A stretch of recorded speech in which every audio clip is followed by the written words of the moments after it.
Hello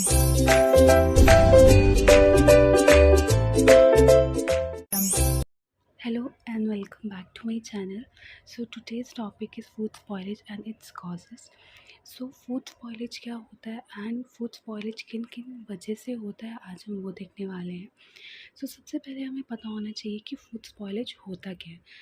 जब भी कोई भी फूड प्रोडक्ट है, जब उसकी क्वालिटी ख़राब हो जाती है, जब उसकी क्वालिटी में डिटोरिएशन हो जाती है, जिसकी वजह से वो फूड प्रोडक्ट इज़ अनसेफ, या फिर आप बोल सकते हो अनडिज़ायरेबल टू कंज्यूम. जब हम उसको कंज्यूम नहीं कर सकते, क्यों नहीं कर सकते हैं? क्योंकि उसकी क्वालिटी ख़राब हो चुकी है.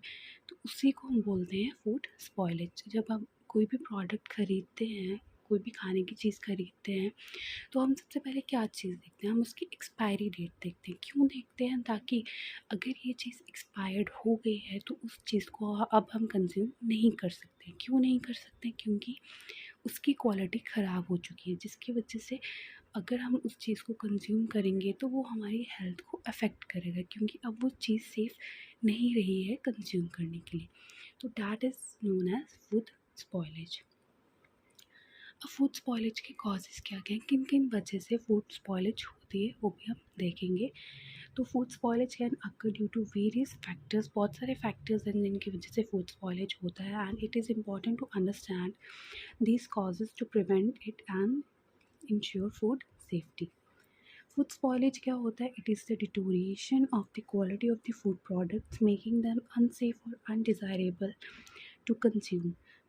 ठीक है, तो फूड स्पॉइलेज क्या होता है? डिटोरिएशन होता है of the quality of the food products की, जिसकी वजह से वो चीज़ अनसेफ हो जाती है, या फिर वो चीज़ डिज़ायर्ड वो चीज़ अनसेफ हो जाती है, जिसकी वजह से हम उसको कंज्यूम नहीं कर सकते हैं. ठीक है, अब आगे कॉजेज़ ऑफ फूड स्पॉइलेज. अब फूड स्पॉइलेज किन किन कारणों की वजह से होती है?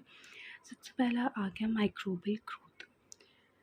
इसमें आता है सबसे पहले बैक्टीरिया.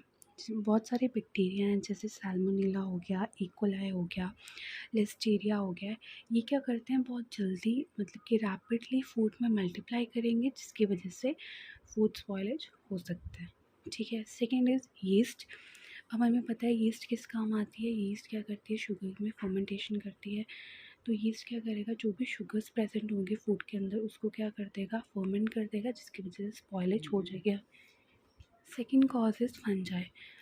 आपने मोल्ड तो देखा ही होगा, कभी कभी आपने देखा होगा कि अगर ब्रेड को ज़्यादा टाइम के लिए आप छोड़ दोगे, तो अगर ब्रेड ज़्यादा टाइम के लिए ऐसे ही बाहर रखी हुई है और टेम्परेचर बहुत ज़्यादा है, तो उसकी वजह से आपने कभी देखा होगा कि आपके ब्रेड के ऊपर मोल्ड आपने देखी होगी कि ग्रो हो जाती है. अब मोल्ड क्या होता है? वाइट कलर का फज़ी सा पाउडरी सी फॉर्म में कुछ आपको ब्रेड के ऊपर दिखता होगा.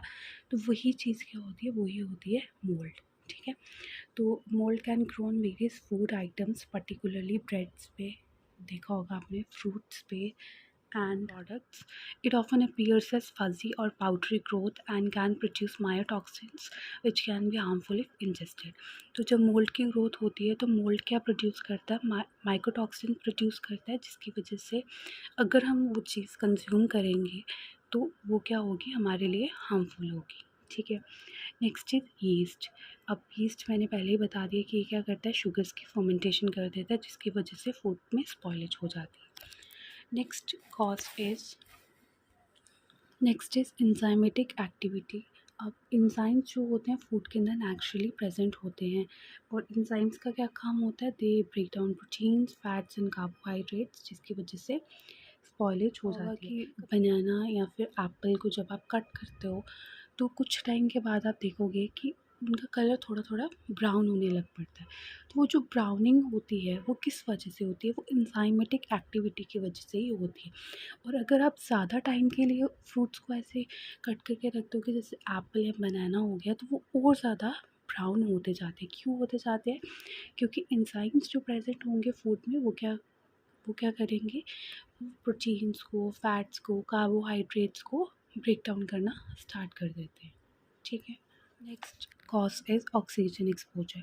किसी भी चीज़ को अगर आप ज़्यादा समय के लिए बाहर ऐसे ही छोड़ दोगे, तो ऑफ फ्लेवर्स एंड ऑफ ओडोर्स जो होंगी वो प्रोड्यूस हो जाती है फूड में। अगर एग्ज़ाम्पल के तौर पे अगर हम बात करें तो आपने चिप्स, जब आप चिप्स खाते हो तो अगर आप पैकेट को कुछ टाइम के लिए ऐसे ही खुला छोड़ दोगे तो आप ये चीज़ नोटिस करोगे कि जो फ्लेवर है वो थोड़ा सा चेंज हो गया होगा, ठीक है। अब वो क्रिस्पीनेस, वो क्रंच नहीं रहेगा, वो फ्रेशनेस नहीं रहेगी। किस वजह से नहीं रहती वो? ऑक्सीजन एक्सपोजर की वजह से। क्यों? क्योंकि जो भी हमारे फैट्स होते हैं वो क्या हो जाते हैं, वो ऑक्सीडाइज होना स्टार्ट हो जाते हैं, जिसकी वजह से एक रैंसिड सा फ्लेवर बनना स्टार्ट हो जाता है, ठीक है। फैट्स के ऑक्सीडेशन की वजह से क्या होता है, हमारा जो फूड जो होता है वो धीरे धीरे स्पॉइल होने लग पड़ता है। Next is moisture content. Excess moisture content in food can create an ideal environment for microbial growth. Obviously आपको पता है अगर फूड में जो हमारा मॉइस्चर कंटेंट होगा बहुत ही ज़्यादा होगा, जिसकी वजह से क्या होगा, जो भी हमारी माइक्रोबियल ग्रोथ होगी वो बहुत इजीली होगी। क्यों? क्योंकि जो माइक्रोबियल ग्रोथ होती है वो मॉइस्चर में बहुत जल्दी होती है। तो मतलब अगर फूड में मॉइस्चर कंटेंट ज़्यादा है तो उसकी वजह से क्या होगा, वो तो एक आइडियल इन्वायरमेंट हो गया ना हमारे माइक्रोब्स की ग्रोथ के लिए।